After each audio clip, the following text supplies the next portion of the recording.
Eu já estava com saudade das histórias das primeiras grandes expedições.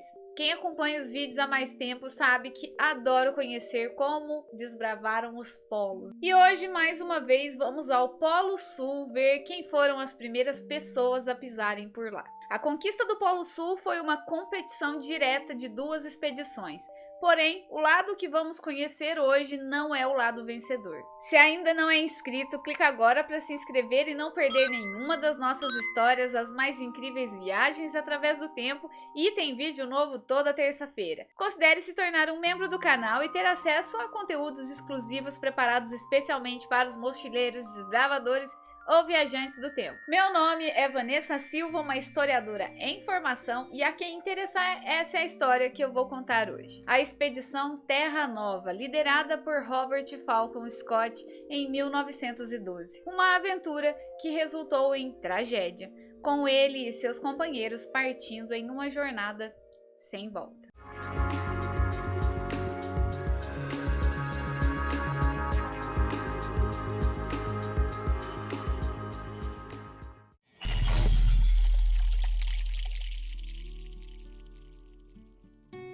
Para quem é amante das aventuras nos polos, assim como eu, pode conferir os outros vídeos que temos aqui no canal sobre esse mesmo tema. Temos a expedição de balão no vídeo Ele Tentou o Polo Norte de Balão. Temos também a história do primeiro submarino a emergir no polo, no vídeo Emergindo no Polo SS Skate. Sou uma grande admiradora do almirante Richard Byrd, tenho 2 vídeos sobre ele aqui no canal. Um conta uma das suas expedições, onde ele ficou numa base avançada por meses sozinho no Polo Sul, e o mais recente conta a história de como o almirante Byrd fez o primeiro sobrevoo sobre o Polo Sul. Para conferir todas essas histórias é só clicar no card para ver depois. Hoje vamos conhecer como foi desbravado o Polo Sul. A primeira expedição a chegar ao Polo Sul foi a de Roald Amundsen, um explorador norueguês. Porém, essa conquista foi fruto de uma competição direta com outro explorador, o inglês Robert Falcon Scott. E hoje aqui a gente vai contar a história vista do lado perdedor nessa disputa. Os dois exploradores tinham pensamentos diferentes em relação a conquistar o Polo Sul. Enquanto Scott anunciou abertamente sua intenção de liderar uma expedição ao Polo Sul, Amundsen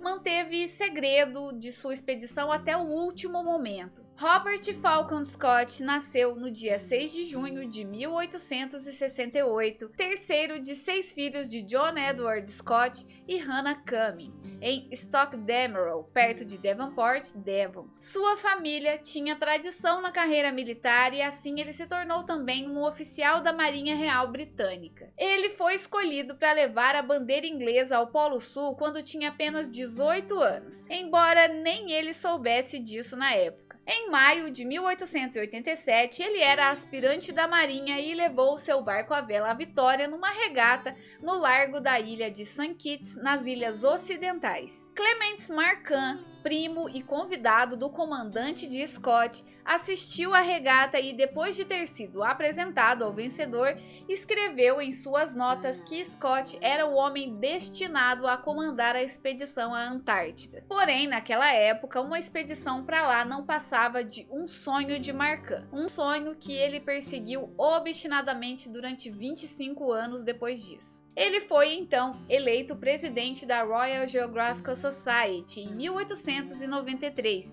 e anunciou seu projeto de equipar e enviar uma expedição à Antártida. Isso demandou anos de planejamento e angariação de fundos. Em 7 de junho de 1900, no dia seguinte ao aniversário de 32 anos, Scott foi nomeado para dirigir uma expedição britânica à Antártida. O navio de Scott, chamado Discovery, foi batizado em março de 1901, e os 4 meses seguintes foram gastos em equipamentos e nas provisões para 47 homens que o acompanhariam, calculando que precisariam de provisões para no mínimo 3 anos. O rei Eduardo VII e a rainha Alexandra foram a bordo desejar boa viagem a Scott antes dele se lançar ao mar em 6 de agosto. Depois de explorar o litoral antártico ao sul da Nova Zelândia no início de 1902, Scott decidiu passar o inverno no Estreito de McMurdo.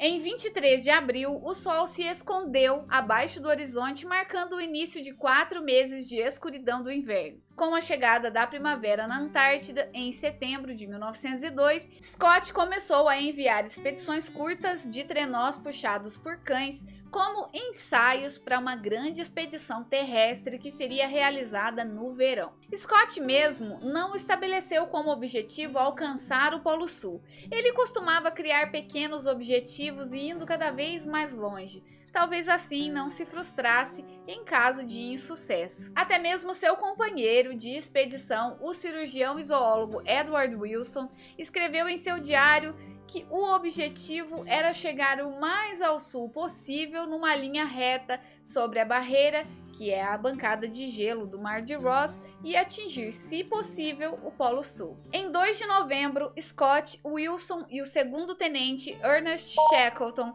iniciaram a viagem de trenó para o desconhecido. No final do mês, haviam atravessado o paralelo 80, a latitude mais ao sul até então alcançada. Mas não estava nada fácil, os homens sofriam de fome, cegueira de neve e os cães estavam famintos.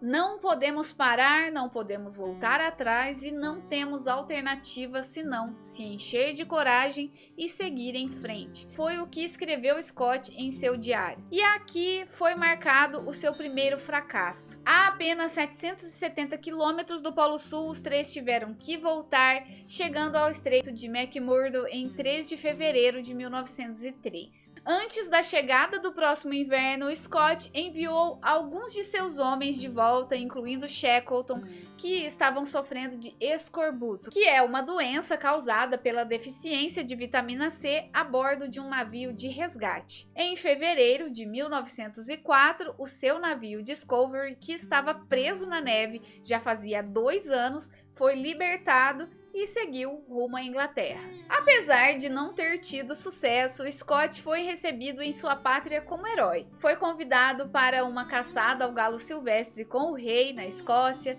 mas não recebeu o título de Sir, que muitos achavam que ele merecia. O explorador também fazia palestras para aumentar seus rendimentos. No início de 1907, escreveu à Royal Geographical Society propondo uma segunda expedição à Antártida com custo de 30 mil libras. Antes de Scott receber uma resposta, Ernest Shackleton informou à imprensa que tinha garantias no valor de 30 mil libras para sua própria expedição ao Polo Sul e que iria pedir apoio daquela sociedade. Ou seja, um dos companheiros dessa primeira expedição estava querendo competir com o Scott. Isso poderia ser uma coincidência, mas o próprio Scott confidenciou a um amigo que parecia que Shackleton sabia de seus planos e tinha corrido para chegar primeiro. Scott chegou a encontrar Shackleton em maio e conseguiu convencer esse antigo subordinado a não utilizar a base do Estreito de McMurdo ao lançar sua investida no polo, e sim partir da terra de Eduardo VII, no extremo oposto da barreira de Ross, o que aliás o colocaria 100 quilômetros mais perto do objetivo. 2 meses depois, Shackleton partiu para a Antártida, mas não conseguiu encontrar um porto adequado na área designada e quebrou a promessa feita a Scott instalando sua base no Estreito de McMurdo. No ano seguinte, ele e 3 de seus homens conseguiram chegar a 181 quilômetros do Polo Sul antes de terem que voltar também. Quando Scott ouviu a notícia, logo pensou que aquele era o melhor momento para fazer a sua nova tentativa. Quando Shackleton voltou, foi recebido com os maiores aplausos, incluindo o título de Sir, que Scott não recebeu. No entanto, Scott não mostrou rancor, ele estava à frente da fila de recepção na estação de Charing Cross quando o rival chegou e presidiu um jantar em honra de Shackleton alguns dias depois. Scott afirmou que o troféu da chegada ao Polo Sul deveria pertencer a um inglês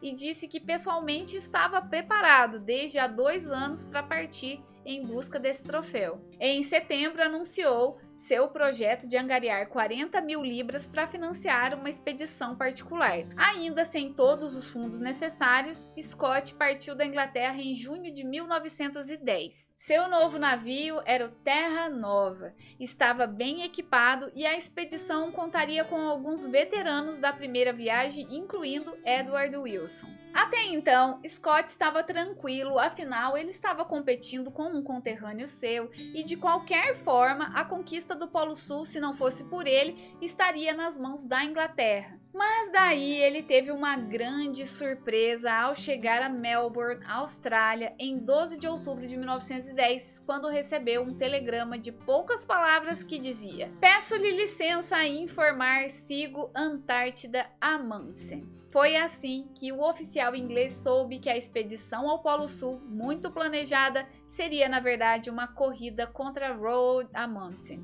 o explorador norueguês que 5 anos antes já tinha sido o primeiro a atravessar a passagem do Noroeste. Amundsen tinha deixado a Noruega 2 meses após a partida de Scott da Inglaterra. Em seu anúncio, havia dito que seria uma expedição ao Oceano Ártico. Em vez disso, dirigiu-se para o sul, fazendo uma escala na Ilha da Madeira. Comunicou a mudança de planos à sua tripulação e deixou essa mensagem para Scott a bordo de seu navio com motor diesel, o Fram, que significa adiante. Com ele seguiam 97 cães da Groenlândia, uma cabana pré-fabricada e provisões para 2 anos. Sem parar em qualquer porto, Amundsen avançou para o Mar de Ross, na Antártida. Um dos oficiais de Scott escreveu a sua mãe dizendo o que pensava da expedição de Amundsen. "Se ele chegar ao polo primeiro, voltaremos para casa com o rabo entre as pernas." Scott chegou a debochar, dizendo aos jornalistas que gostaria de mandar uma mensagem de boa sorte, mas que nem sabia para onde enviar. A chegada do telegrama de Amundsen em 12 de outubro foi o primeiro aviso de que o desafio de Scott era diferente. Agora ele estava competindo com outro país por essa conquista, o que trazia um peso maior para a disputa. O segundo aviso chegou em fevereiro de 1911, depois de Amundsen ter instalado sua base no Estreito de McMurdo. Durante uma viagem de reconhecimento ao longo da plataforma em direção ao leste, o Terra Nova encontrou o navio de Amundsen ancorado na Baía das Baleias, exatamente onde Scott indicou a Shackleton. Foi então que Scott percebeu que não havia dúvidas de que o projeto de Amundsen representava uma séria ameaça ao seu, e ele registrou isso no seu diário. Scott equipou sua expedição com pôneis da Sibéria, além de cães, e acrescentou uma novidade: trenós motorizados para sua expedição ao Polo Sul. Esses trenós motorizados seriam usados para transportar o equipamento mais pesado, enquanto os homens instalavam ao longo do percurso depósitos de abastecimento planejados pelo Grupo Polar. Os pôneis e cães seriam levados até o limite inferior do glaciar que os exploradores planejavam seguir na perigosa subida das montanhas transantárticas. À medida que os animais fraquejassem, seriam abatidos e sua carne armazenada ao longo do caminho para servir como alimento na expedição de retorno. Os homens só poderiam contar consigo mesmos na travessia do Planalto até o objetivo final. No entanto, a fé de Scott nos pôneis como complemento de transporte pelos cães acabou sendo muito equivocada, pois esses animais afundavam facilmente na neve fofa e frequentemente precisavam de socorro. Além disso, os ingleses não conseguiram dominar o manejo dos cães com a mesma maestria dos homens de Amundsen. No final, tudo se resumiu à força humana bruta e à resistência heróica. Passado o inverno de 1911, no Estreito de McMurdo, Scott fez os últimos preparativos para a jornada pela Terra até o Polo Sul e marcou a data da partida para 1º de novembro. Nesse ponto, havia a suspeita que Amundsen já teria partido, com maiores probabilidades de progredir mais rapidamente com suas equipes de cães bem treinados. O trajeto de ida e de volta ao Polo Sul era de cerca de 2.900 quilômetros. Pontualmente, Scott partiu com 9 companheiros em 1º de novembro, cada um conduzindo um pônei que puxava um trenó de provisões. 2 homens foram à frente nos trenós motorizados, enquanto 2 outros iam atrás com os cães. Os veículos motorizados quebraram quase que imediatamente, encerrando o avanço mecânico. Scott descreveu a melancolia de percorrer a grande planície de neve quando o céu e a terra se misturavam em um único manto de brancura, dificultando distinguir o que era céu e o que era chão. As temperaturas permaneceram abaixo de 17 graus negativos, com uma névoa cobrindo o sol. O grupo tinha dificuldade de se orientar em uma paisagem sem pontos de referência. As neves da primeira primavera eram molhadas e pegajosas, formando pequenos montes que dificultavam o progresso dos pôneis. Após 2 semanas, o grupo chegou a um dos acampamentos principais, chamado Depósito da Tonelada, devido ao enorme volume de mantimentos armazenados ali. Scott declarou aquele dia como de descanso. Em 24 de novembro, abateram o primeiro pônei. Ao ver a quantidade de carne envolvida em gordura que o animal fornecia, Scott expressou gratidão pelo sacrifício e disse que esperava que todos pudessem cumprir sua missão tão bem quanto o animal havia cumprido. Entretanto, suas preocupações agora estavam voltadas para o clima. Um vendaval vindo do sul se transformou numa tempestade de neve em 5 de dezembro, forçando seus homens a permanecer fechados nas tendas durante 4 dias. E quando retomaram a marcha, viram que seria quase impossível para os pôneis continuar avançando. Em 9 de dezembro, tiveram que abater todos os pôneis que restavam. 2 dias depois, no sopé do glaciar, 2 homens com cães foram enviados de volta, carregando 90 quilos de mantimentos cada. Os homens restantes começaram a subir o glaciar com 160 quilômetros de comprimento,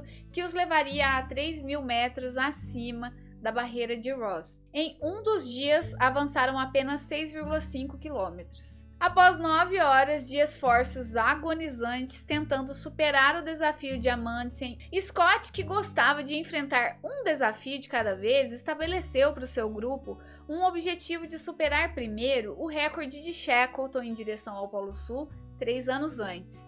Depois disso, esperou prudentemente para ver quais homens se mostrariam mais aptos a acompanhá-lo até a última etapa do Polo Sul. Em 20 de dezembro, ordenou que 4 dos seus últimos 11 homens retornassem ao Estreito de McMurdo. E em 3 de janeiro de 1912, revelou que haveria 5 e não 4 no grupo que seguiria para o objetivo. Acompanhariam Scott na etapa final seu companheiro de expedições anteriores, Edward Wilson, o capitão Lawrence Oates, o tenente Henry Bowers e o marinheiro Edgar Evans. Quando os 5 homens se despediram dos 3 que retornavam, estavam a apenas 270 quilômetros do Polo Sul, mais cerca de 10 ou 11 dias de marcha fácil através do Planalto, e teriam alcançado o seu objetivo. Scott acreditava que tudo iria correr bem, conforme escreveu em uma nota enviada à sua esposa.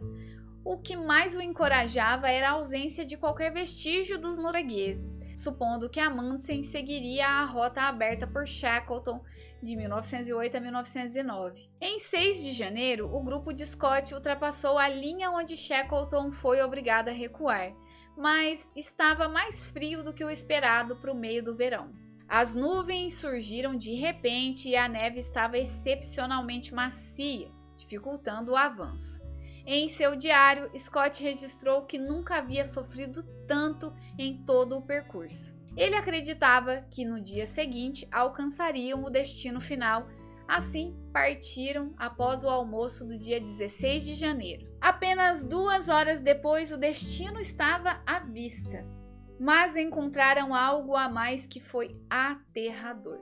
Bowers avistou uma forma estranha na paisagem à frente. Era uma bandeira tremulando em uma tenda. Os noruegueses haviam chegado primeiro. A frustração de Scott nesse momento não tinha nem descrição. Temos que abandonar todos os nossos sonhos, será um regresso exaustivo, foi o que Scott escreveu com uma caligrafia trêmula no seu diário. No dia seguinte, iniciou uma nota com o título O Polo e lamentou que ninguém tivesse dormido bem depois do choque da descoberta. Meu Deus, este é um lugar horrível, acrescentou. É terrível demais termos trabalhado tanto para chegar aqui sem a recompensa de sermos os primeiros.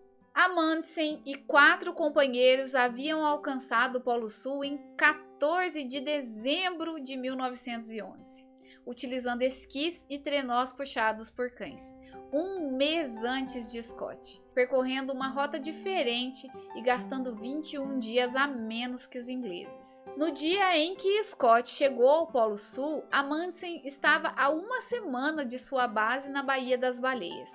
Os noruegueses se beneficiaram de um bom tempo ininterrupto e percorreram em média 30 km por dia.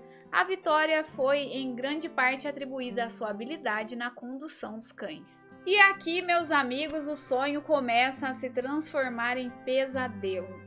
Scott atingiu o Polo Sul conforme planejado, mas não foi o primeiro. Sua decepção ao ver os noruegueses celebrando a vitória foi palpável, e a partir dali foi só ladeira abaixo. As temperaturas caíram para menos de 33 graus no segundo dia de viagem de regresso, e o bom tempo no Polo Sul desapareceu. Scott expressou em seu diário a preocupação de que, se continuasse assim, apenas Deus poderia ajudá-los. Oates já se queixava dos pés sempre frios, Evans começou a apresentar confusão mental e dificuldade de realizar tarefas simples como calçar as botas de esqui. Mesmo os homens que conseguiam percorrer até 35 km por dia se sentiam constantemente exaustos e vulneráveis a acidentes. Em 7 de fevereiro estavam no topo do glaciar que descia do Planalto e a descida foi um verdadeiro pesadelo. Durante horas mergulharam em um labirinto de aberturas naturais e fendas sem saber para onde se virar.